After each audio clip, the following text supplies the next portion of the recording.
Okay, so we are in chapter 12 of Revelation.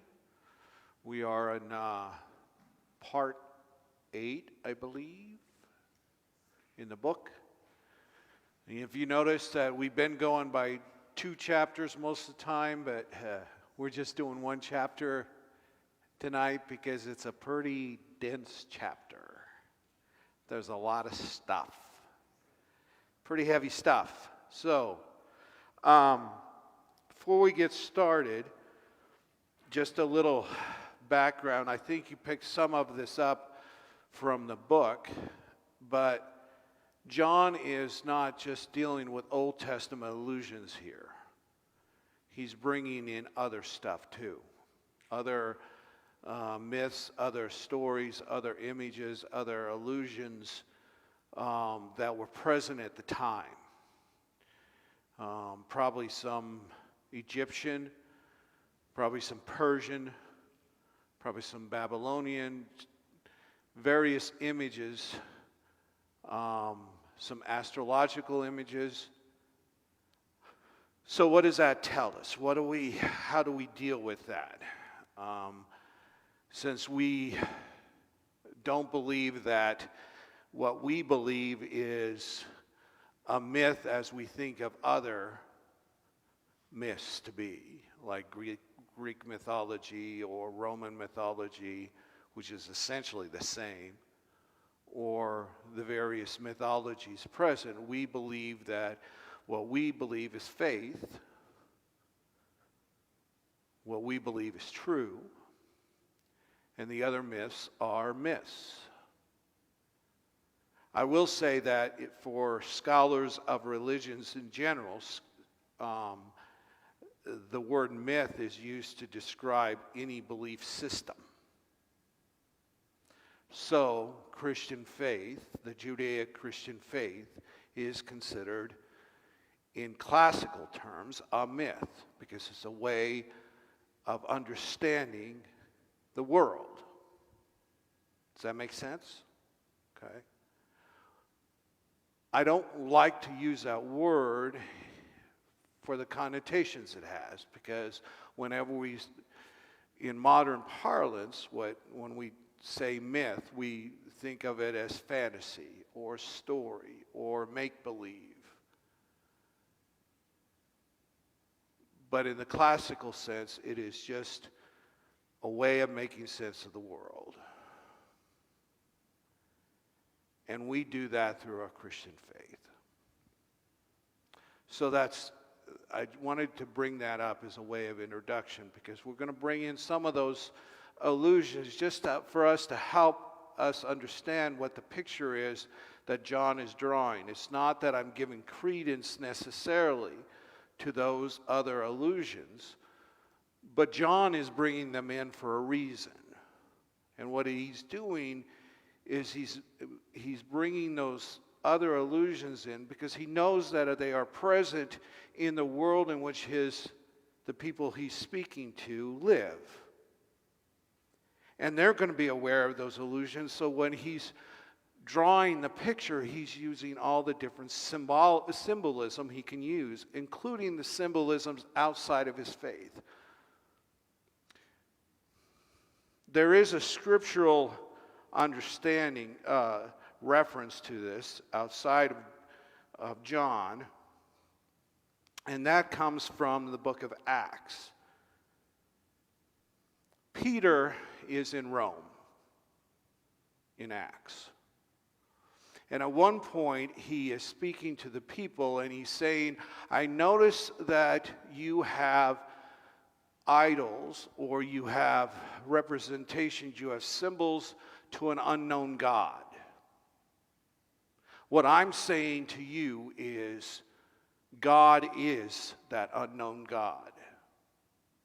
What you are worshiping, what we worship, is alien to you, but is true. So the early Christians knew that they were not living in a vacuum, But they were living in a world with a lot of different belief systems, and John knew that as well. And so what he's trying to do is saying, look, whatever religion you come from, whatever belief system you come from, there is one God that is over everything. So if you have an interest in angels, the angels work for God. If you have an interest in astrology, guess what? God is over that too. God is in control of everything we know, everything we believe. God is over top of it. So everything can serve to the purpose of God because God can control it. In other words, God can use anything for God's purposes, including those things that seem to be alien to God or opposed to God. God can even use those who are opposed to God for God's purposes. Make sense? Okay. So, let's dig into it. There's 3 basic sections of the chapter. The first section is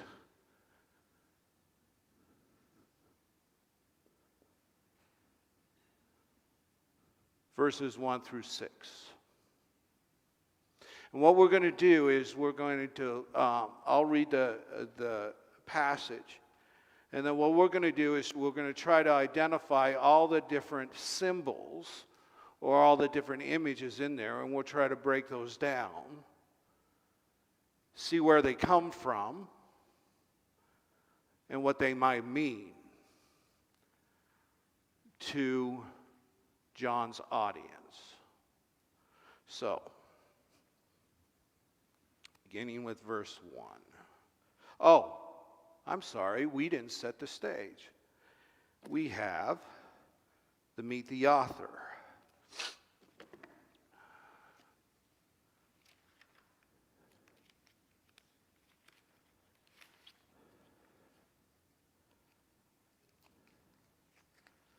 And nobody who's up front likes to read.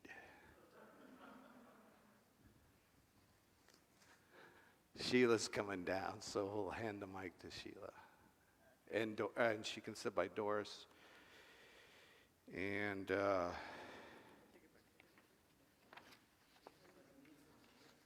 yeah, I'm sorry.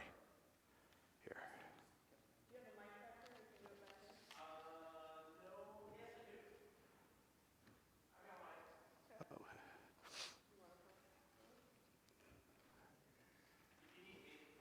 There is a leader, there's interviewer 1, interviewer 2, and interviewer 3.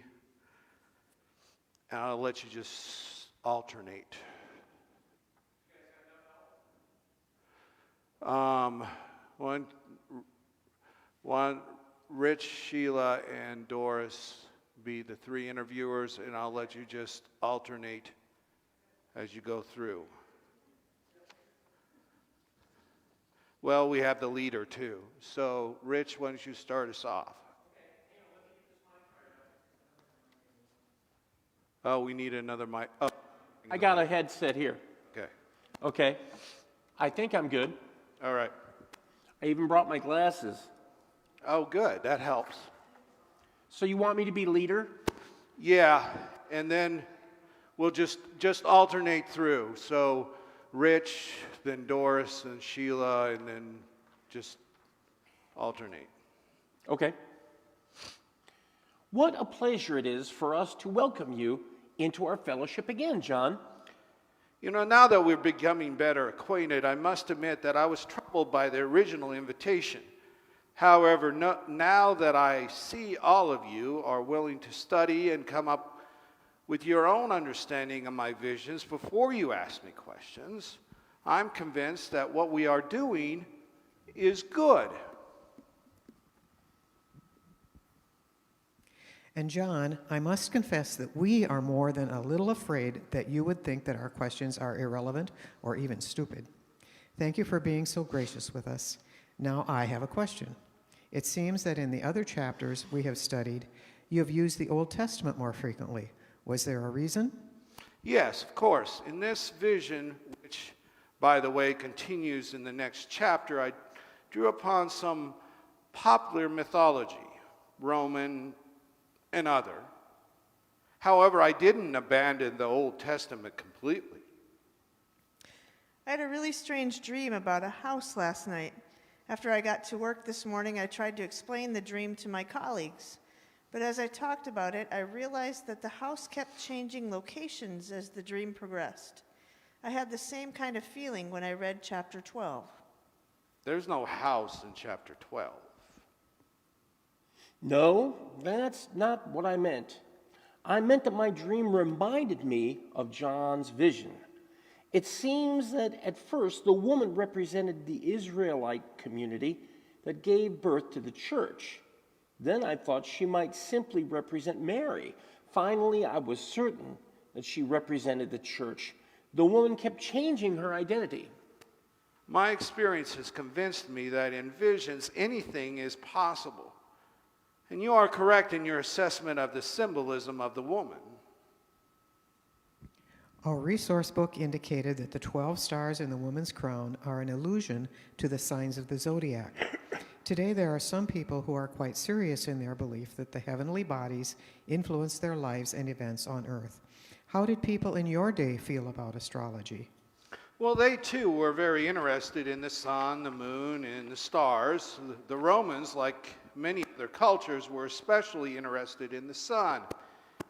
The Roman emperor was seen by some as the embodiment of the sun god. I reinterpreted this idea and other myths in chapter 12 to emphasize the fact that all lives and events are under the control of God who created everything, including the sun, the moon, and the stars. Can we go back to the symbolism in this material?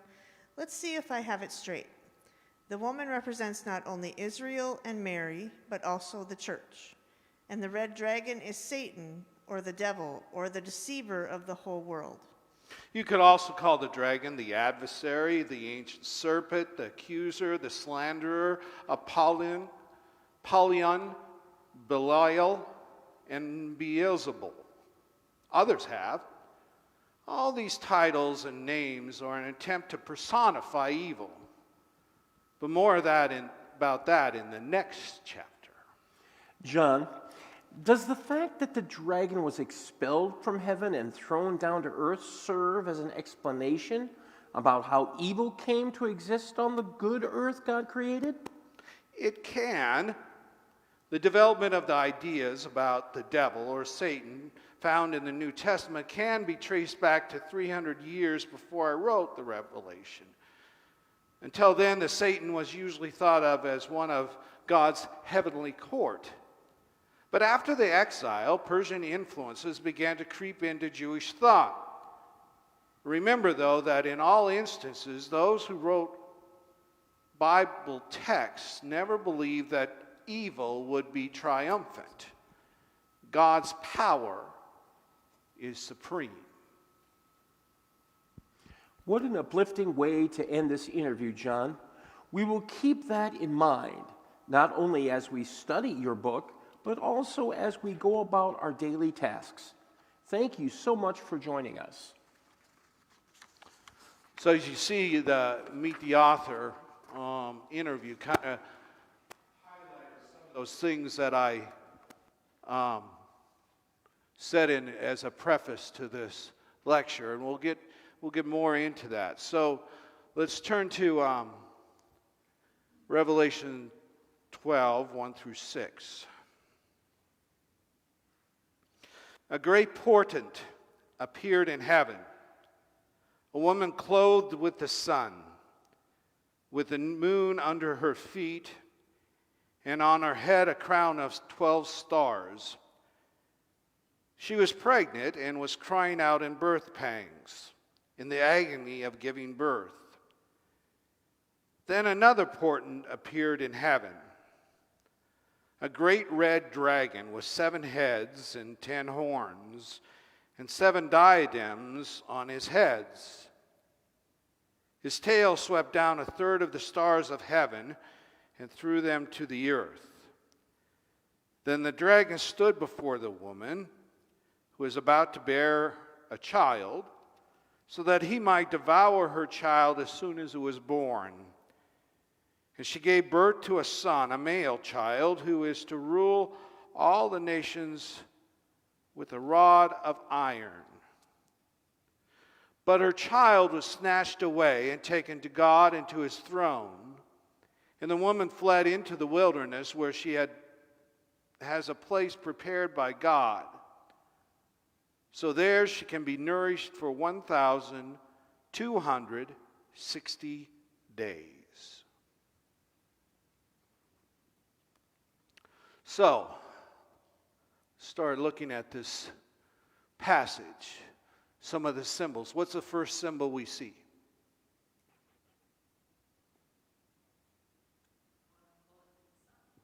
Woman clothed in the sun.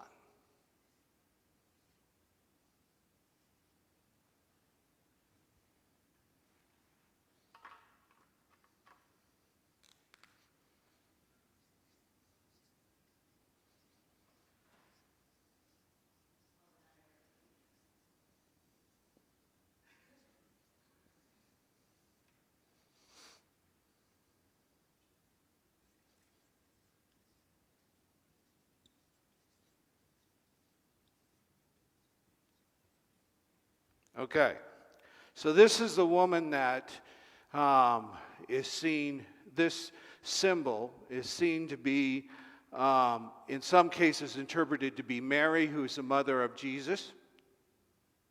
In other cases, the mother of the church, or an ideal version of Israel, which itself gave birth to the church. All three allusions work. What it is John is about ready to set up two alternative forces, and this gets explored more fully into the later chapters. So we have this woman clothed in the sun. And the sun, what does the sun usually symbolize? Light, right? And light is a symbol of God, truth, purity, warmth, love, all those things. So we have this holy woman. And the idea of that is not, so John, one of the allusions John is using is referring back to Old Testament allusions. Most specifically, there is an allusion in Proverbs where there's two women presented. One is Dame Wisdom,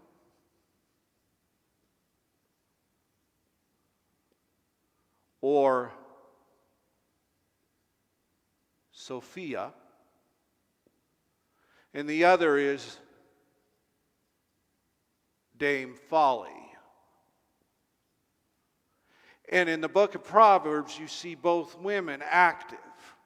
One leading people to the right paths, to God, to doing the wise thing, the proper thing, the holy thing, the righteous thing. And then you have Dame Folly, who tempts people to their own devices. So that's not a new image for John. It's an image that he draws from the Old Testament. But what we also see, but in Revelation, it gets changed somewhat. We have this image of this woman who gives birth to a male child. And then later we meet another woman, a harlot, who is representative of the beast or of Rome, who is slanderous. So you have this image presented on one side, and John is presenting this as the birth of the church, that the church was intended to be holy, righteous, with God. That's what gave birth to the church. That's what gave birth to Israel. God's love, God's powerful, enduring love. You with me? Okay. So, where other mythology comes in is with the sun also, and with the moon. And what else about the woman do we in the description? Crown of 12 stars.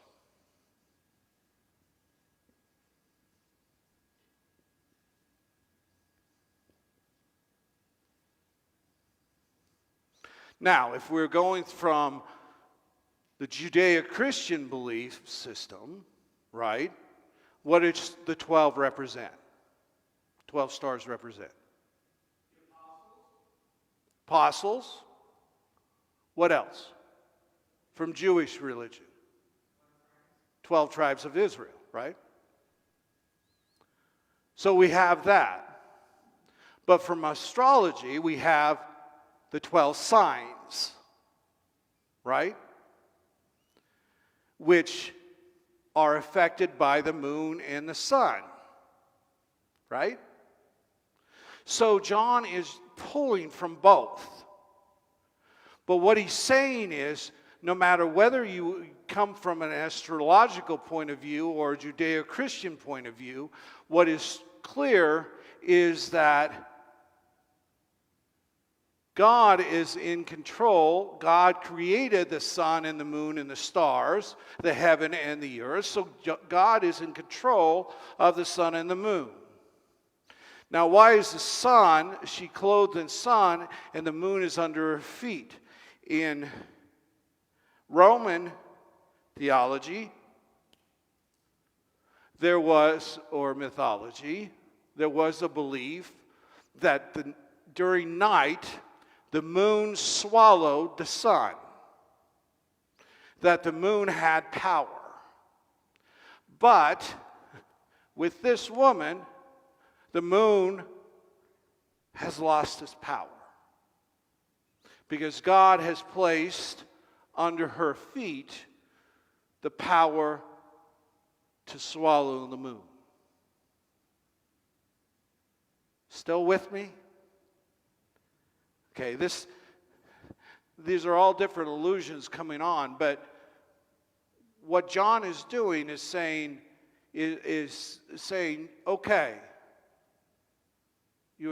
whether in Egyptian theology and in Roman theology, they believe that the sun is the center of the universe. That is, the sun is in control, and the kings, whether it's a pharaoh in Egypt or the emperor in Rome, they were seen as the sun king, right? They were seen, in a sense, gods themselves. But what John is saying is, look, you may think that you're a sun god, but you're not. Because even if you had the power of the sun, guess what?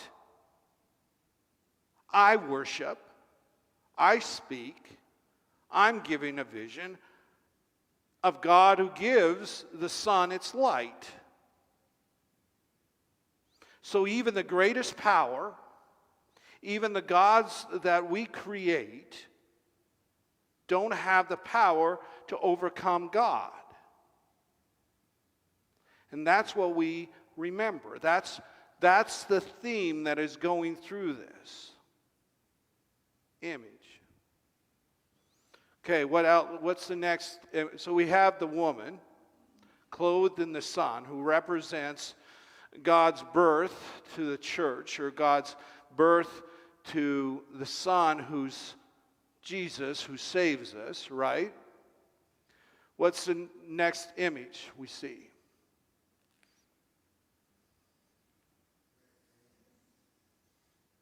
The red dragon.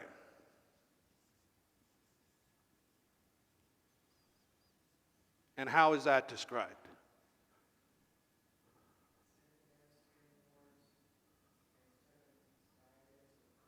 Okay, so you have 10 heads. 7 heads. 10 horns. And 10 diadems, right? 7 diadems. Yeah, for the heads.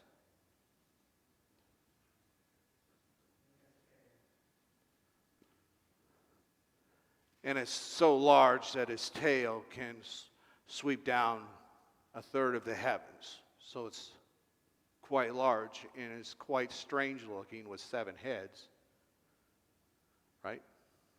With 7 crowns and 10 horns. The symbolism of the 7 heads, the 10 horns, and the diadems, we're not going to cover tonight. Because that's developed even further next chapter, okay? It's developed more in chapter 13. But what we will say is that the dragon is a representative of what? It's actually named later. John names it later. Lucifer,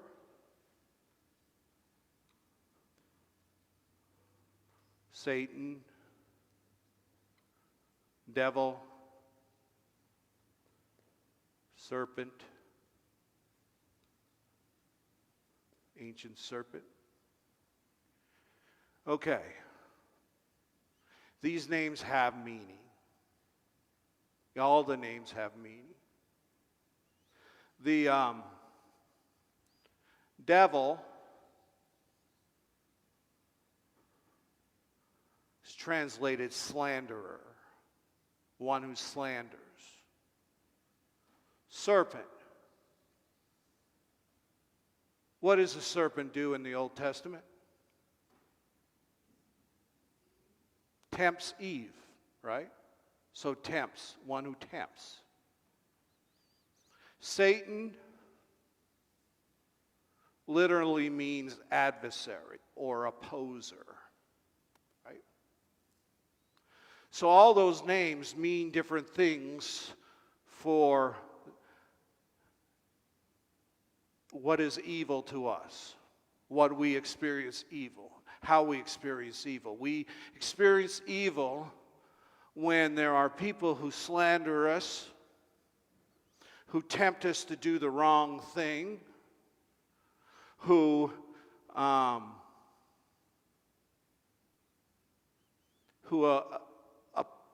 oppose God. All these things, there's evil alive in our world, in that there are those who want to tempt us to say, you know, God isn't really real, right? It's just made up. It's just our imagination. It's a human construct, right? There's no real God. God is just something we do in order to in order to avoid responsibility for our own actions. Right? That's all God is. Or you believe in God, right? Remember how God slaughtered the innocents? How can you believe in a God that would do such a thing? God's vicious. God's mean. God's cruel. How can you worship God?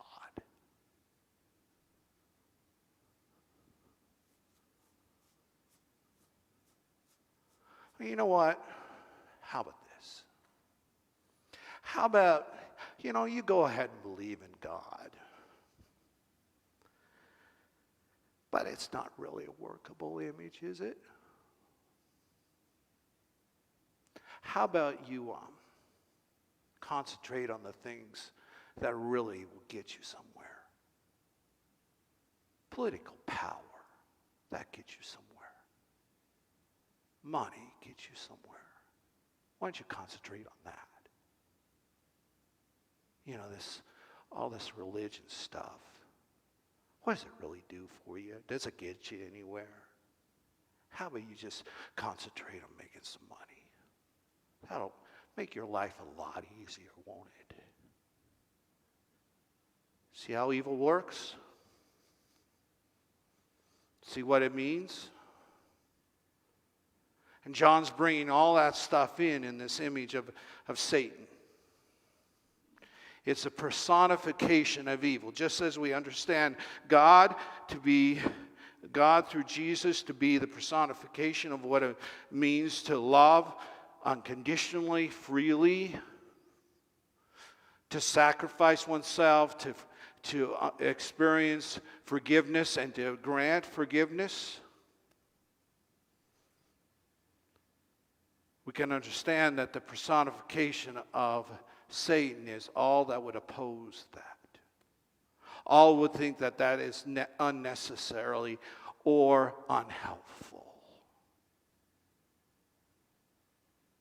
We live in a world that we're constantly being told that nice guys finish last, that kindness doesn't work, that love only means something if you can get something out of it. We live in a world where the forces of good and evil are constantly at battle.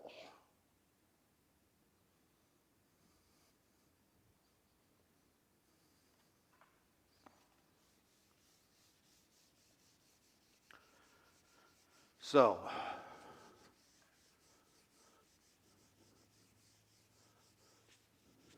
the dragon is waiting to devour the child that is about to be born. What happens to the child?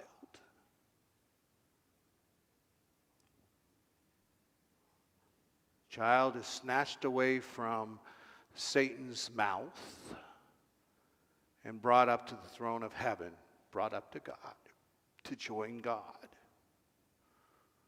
What about the woman? What happens to her? She flees to the wilderness. What's the wilderness mean?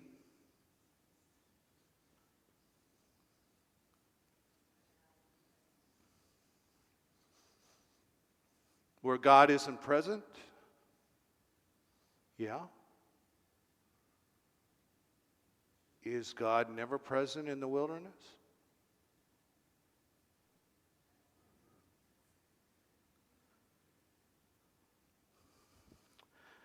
I want somebody to look up Genesis. A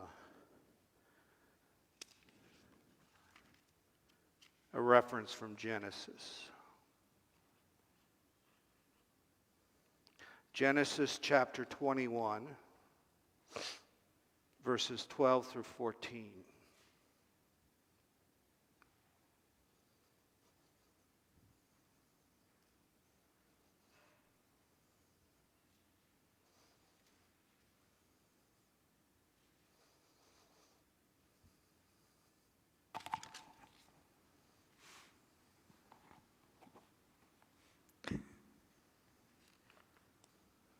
You said 21, 12 through 14? Yeah.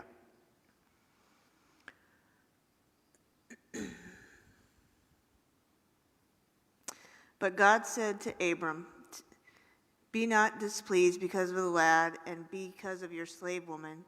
Whatever cause, hang on a second. Whatever Sarah says to you, do as she tells you, for through Isaac shall your descendants be named. And I will make a nation of the son of the slave woman also, because he is your offspring." So Abraham rose early in the morning and took bread and a skin of water and gave it to Hagar, putting it on her shoulder along with the child, and sent her away. And she departed and wandered in the wilderness of Beersheba. Okay. You all know the story of Hagar and Ishmael, right? The story is that since Sarai was unable to bear a child, she gave her maidservant, Hagar, who is from Egypt, to be her surrogate mother, to be a surrogate mother to provide offspring for Abram. And a child was born named Ishmael.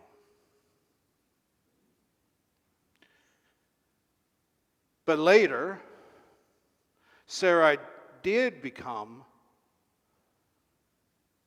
pregnant and gave birth to a son, Isaac. And Sarai was, well, before Isaac was born, Sarai was jealous of Hagar. She felt that Hagar was the fact that she was able to bear a child, saw herself as greater than she was. And so she wanted Abram to get rid of her and the child. And God says to Abram, go ahead, do like Sarah asked. So Abram takes Hagar to the wilderness. But something happens in the wilderness, doesn't it? Hagar prays to God, and God comes to Hagar in the form of an angel and say, don't worry, I will take care of you. Your son will live and your son will flourish. But unfortunately, your son will always be at war with Isaac. And the descendants will always be at war. What does that mean for us in modern times? Which religion believes that they're descendants of Isaac? Jews and Christians, right? What religion believes that they are descendants from Ishmael? Islam.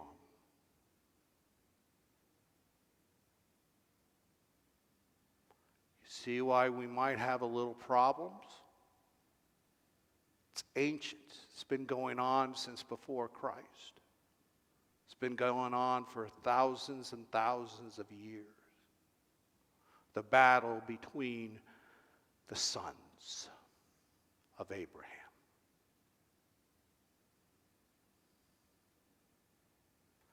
But what does that tell us about the wilderness? The wilderness is a place where we run sometimes to get away from danger. And it can be a lonely place, and it can be a desolate place, and it can be a frightening place. But there's no place where we can run where God can't get to us and God can't provide us. And even when this woman runs, when the woman clothed in son runs from the dragon, she is provided for. She is given sustenance for how many years? Says, what? 3.5 years. Again, 3.5 means half a 7, right? Which means a limited amount of time.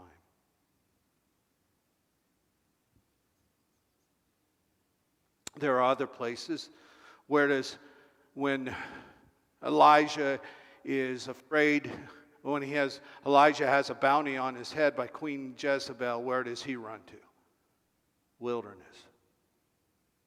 Where does John the Baptist come from? Wilderness. Where is Jesus tempted? Wilderness. All these places are lonely, they are scary, they are dangerous places. but they are not outside the reach of God.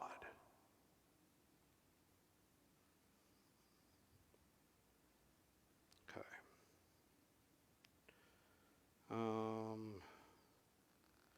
And finally, we have the male child. Would somebody look up Psalm 2?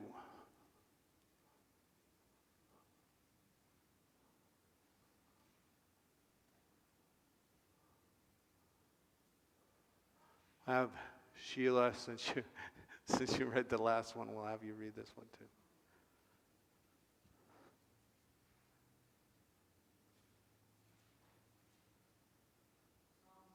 Psalm 2.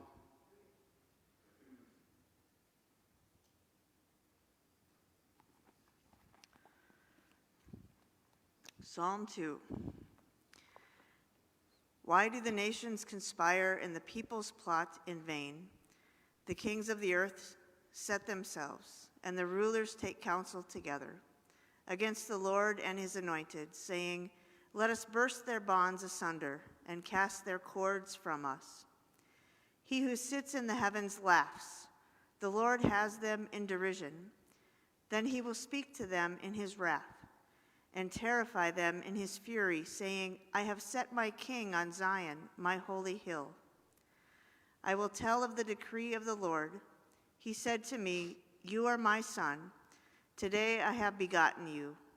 Ask of me, and I will make the nations your heritage, and the ends of the earth your possession. You shall break them with a rod of iron, and dash them in pieces like a potter's vessel.' Now therefore, O kings, be wise. Be warned, O rulers of the earth. Serve the Lord with fear. With trembling kiss his feet, lest he be angry and you perish in the way. For his wrath is quickly kindled. Blessed are all who take refuge in him."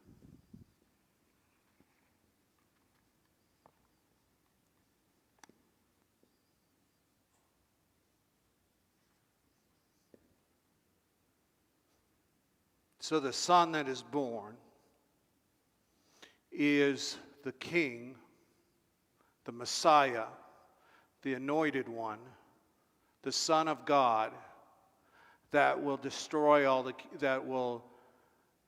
through which all the kingdoms on earth before which all the kingdoms on earth will crumble. None of them will have the power that this king has, that the Son has.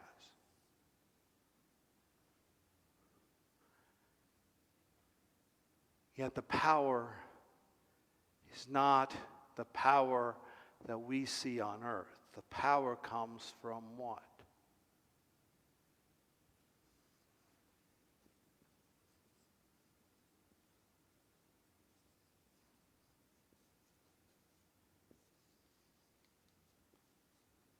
Blood of the Lamb.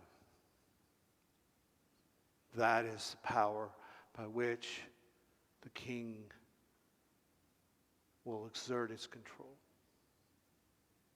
that will have victory.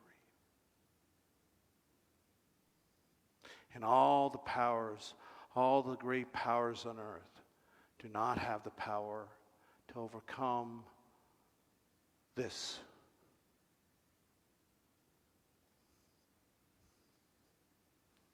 So those are the first 6 verses.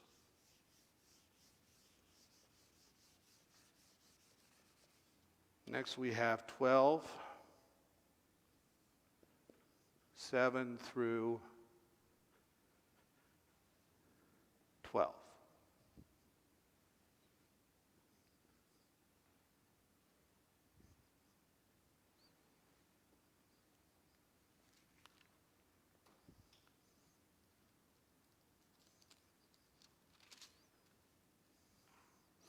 And war broke out in heaven. Michael and his angels fought against the dragon. The dragon and his angels fought back, but they were defeated. And there was no longer any place for them in heaven. The great dragon was thrown down, that ancient serpent who is called the devil and Satan, the deceiver of the whole world. He was thrown down to the earth, and his angels were thrown down with him. Then I heard a loud voice in heaven, proclaiming, "Now have come the salvation and the power and the kingdom of our God and the authority of his Messiah. For the accuser of our comrades has been thrown down, who accuses them day and night before our God. But they have conquered him by the blood of the Lamb and by the word of their testimony. For they did not cling to life even in the face of death. Rejoice then, you heavens, and those who dwell in them. But woe to the earth and the sea, for the devil has come down to you with great wrath, because he knows that his time is short."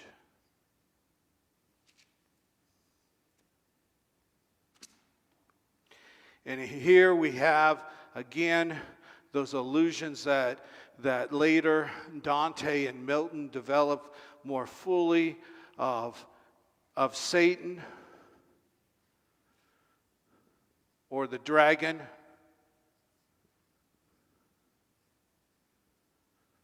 Being a fallen angel.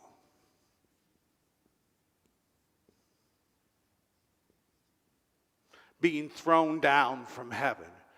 Being excluded or expelled from heaven. Because Satan dared to challenge God. And Satan, with all of Satan's followers, angels, all the powers that Satan could muster, what we would in modern parlance call demons. They wanted to say that they were more powerful than God. But God, with God's own angels, led by Michael, one of the archangels, showed that they did not have the power to overcome God. And there wasn't room for them in heaven. There wasn't room for them to, as long as they were challenging God. So they were thrown down. But they were defeated not by typical military strength. What they were beaten by was the blood of the Lamb seen through the martyrs, where there are people who say, "I will even die, for I'm not afraid to die, for God is with me even after I die. Even in death, God is with me. And so no matter whether or not you kill me, you can't win." And Satan is furious because he knows the battle's lost. There's no way Satan can win. Because Satan's greatest threat is what? The fear of death. But with Jesus, that fear is gone. So what does Satan have left? Nothing. So there's the question that is being asked is, since this is going on in heaven, what do we know about God? God is timeless, right? God is above time. Time is what? A human invention? So this battle of Satan against God, Satan and all of Satan's forces, and God and all of God's forces, this battle, guess what? It's already been won. It's already been decided. It was decided before we were even born, before humankind probably even existed. It had already been decided. It had already been won. That's what John is saying is, look, what have you got to fear? We already know the end of the story. We already know what happens. God wins. God is victorious. Satan no matter how scary Satan seems to be, is a loser, is the ultimate loser. But, and this is where the next 12, 13 through what? 17. This is where Satan,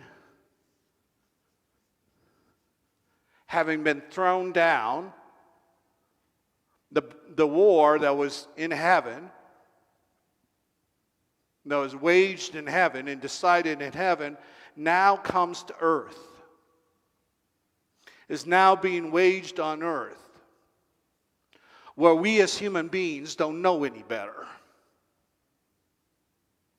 And Satan can still wage. Satan is angry that Satan has lost his place in heaven, that he's been thrown out of heaven and been defeated. So he wants to take revenge on all the children of the woman clothed in the sun. All the followers of God, all those who worship Christ. And how will Satan do that? Satan will do it like he does before, using all of his names. Devil, Satan, serpent.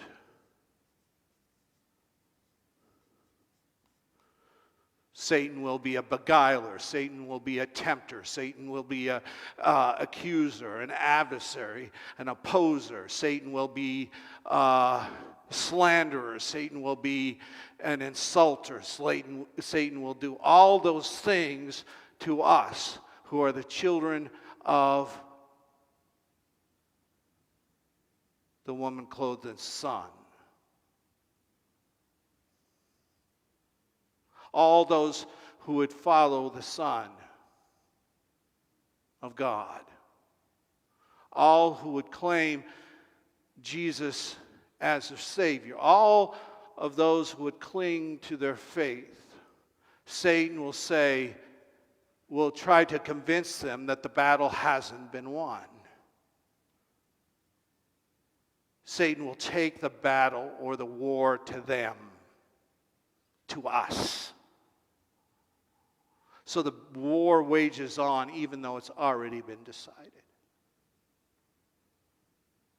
You see how all this makes sense now? John is just reinforcing the theme of the connection between the cosmic battle between good and evil and what we experience not only in our lives but in the lives of our churches and in the world. It is a cosmic battle we're in. And John is using any symbolism he can in order to drive that theme forward.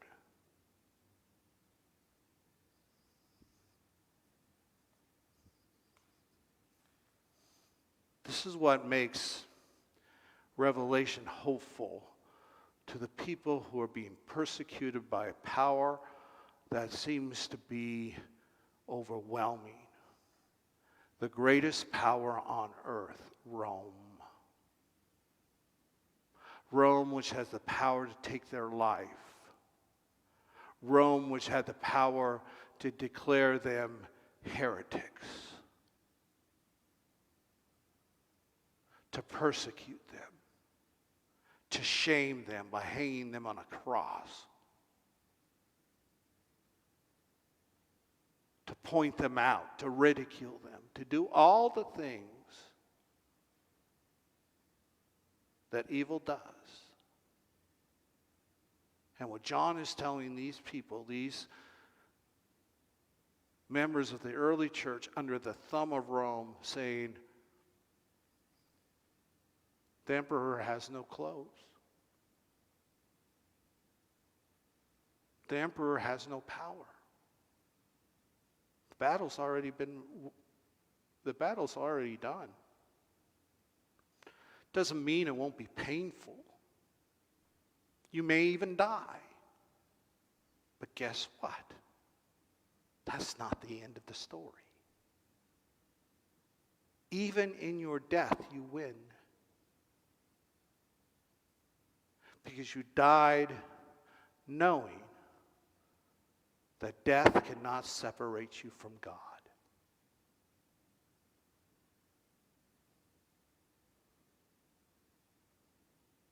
And like all the saints in heaven, you will sing God's praises.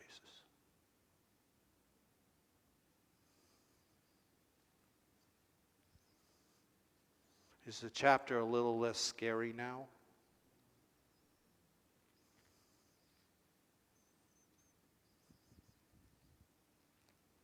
That's all I got.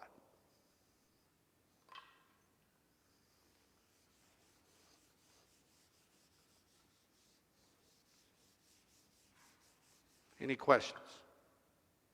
Arguments? Complaints? Diane?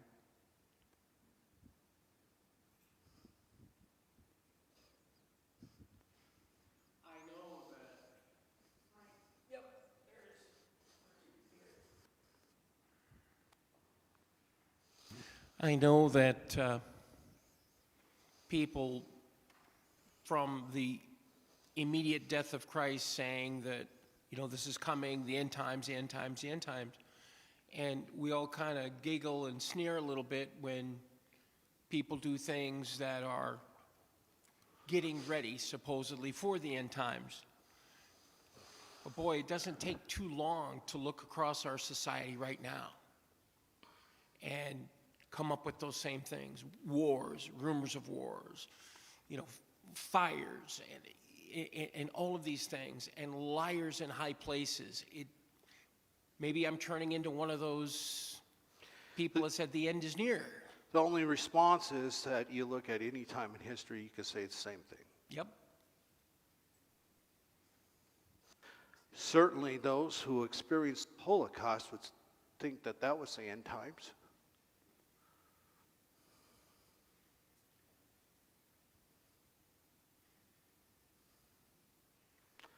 How about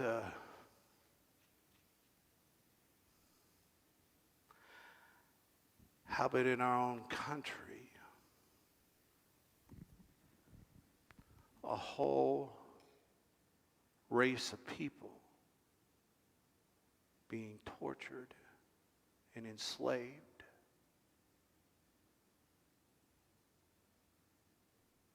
Maybe they found some meaning in Revelation too.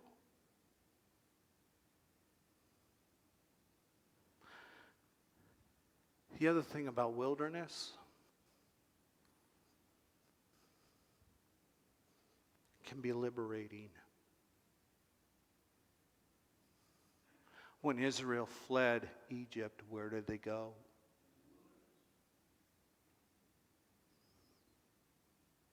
They went to the wilderness. And in the wilderness, they found God. And God pitched God's tent with God's people.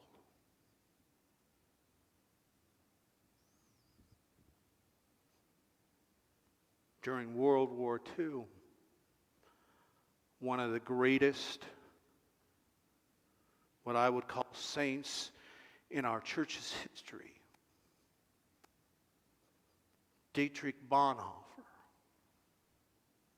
to his dying day, 2 days before they were liberated, he was killed, and up until his dying day, he was ministering to the needs of the other people who were present, including his guards.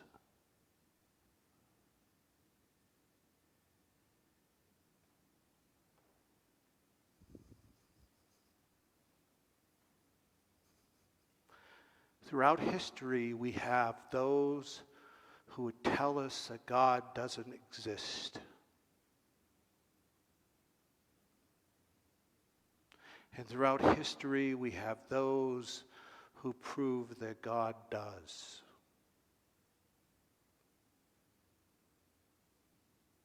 It's a constant war that's being waged. And yes, these days look like the end times. Can look across the world and I can point to someone and say, there's the Antichrist.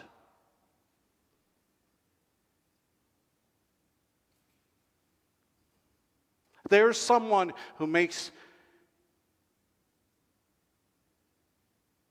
belief in God's, who tries to make belief in God seem silly, or takes God's name and blasphemes it by using it for greed and for violence and for selfish aims, and saying, see, I'm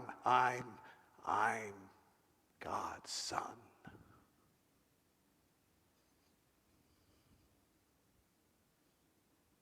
But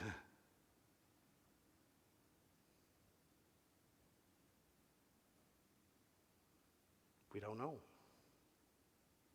And what God tells us is, when it's time, it'll happen. And in my time, not yours. So you can pretend you know when the time's going to be, and you can pick a date on the calendar and say this is when it's going to happen and this is how it's going to happen, and you can say, okay, we're going to befriend Israel right now in order to make this happen. And God says, I laugh at your plans.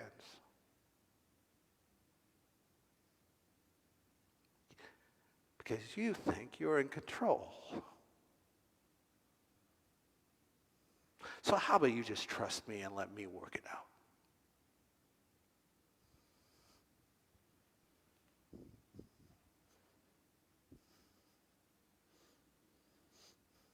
I remember, and I might have mentioned this before, I'm sure I did, when I was a kid and I went to a Bible study with my mom and dad who were invited to it. It was a book study. They were invited to by some friends from another church. And they went, and I went with them for a while because that was my thing. And the book we were studying was The Late Great Planet Earth by Hal Lindsey. And it was talking about the end times. And in the book, Lindsay said when it was going to happen, laid it out, used references from Revelation to do it, made perfect sense. And the person who was leading it was absolutely convinced that Lindsay had it nailed. And we went to a few sessions and we stopped going. And I noticed that. I asked Dad, I said, why are we going to study anymore? And he says, oh, I don't know. I just don't think it's something we need to be worrying ourselves about. Then later on, I explored further. I said, why is it that you decided to quit that study? He says, well, I got to reading about Hal Lindsey. He says, I discovered something. And I said, what was that? He says, well, in the book, he said a date of when the end of the world was going to come. And then I read an expose about how he had long-term investments that went past that date. He said, so I kind of figured out that he was a scam artist and I didn't want to have anything to do with him anymore. And when that came out, Hal Lindsey dropped off the scene. Kind of just disappeared. Guess what? Turn into CBN, you see him. He's back, and he's saying the same thing all over again.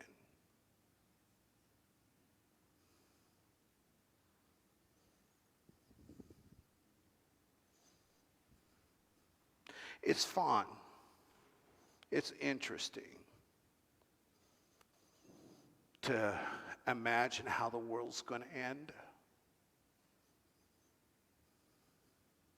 And we can get passionate about it.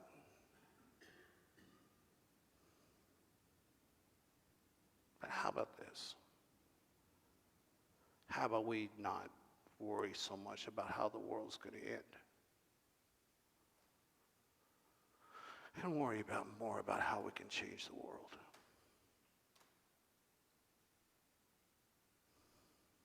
Because maybe that's what God wants us to do anyway. At least in my opinion.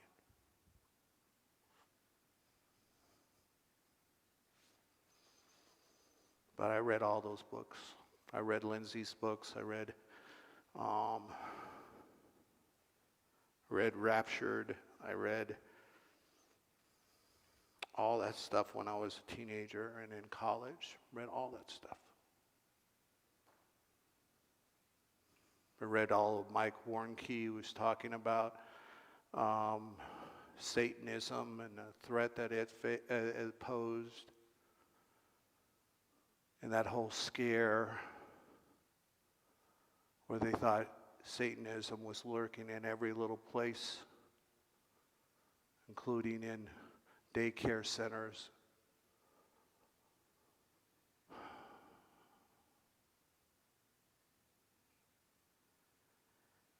And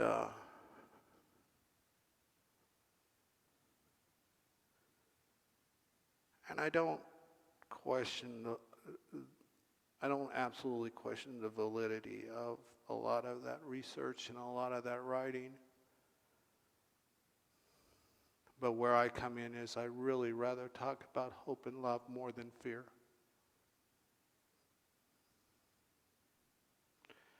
You can't scare someone into believing in God. It doesn't work. How do you scare someone into loving somebody? It can't work. Apostle John in his letters say that. Perfect love casts out fear. There's no room in love for fear. But we have a whole circle of saying, I'm going to scare you bad enough that you have to love. I just don't know if that works. I just don't see how that can work.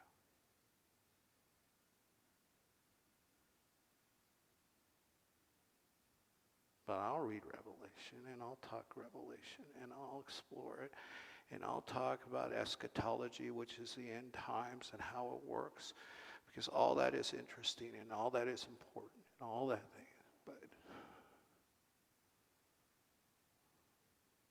what I come back to is, if we're not in the end talking about the power of love, then we're missing the point. Okay, I'm done preaching today. I spent my whole day doing it today.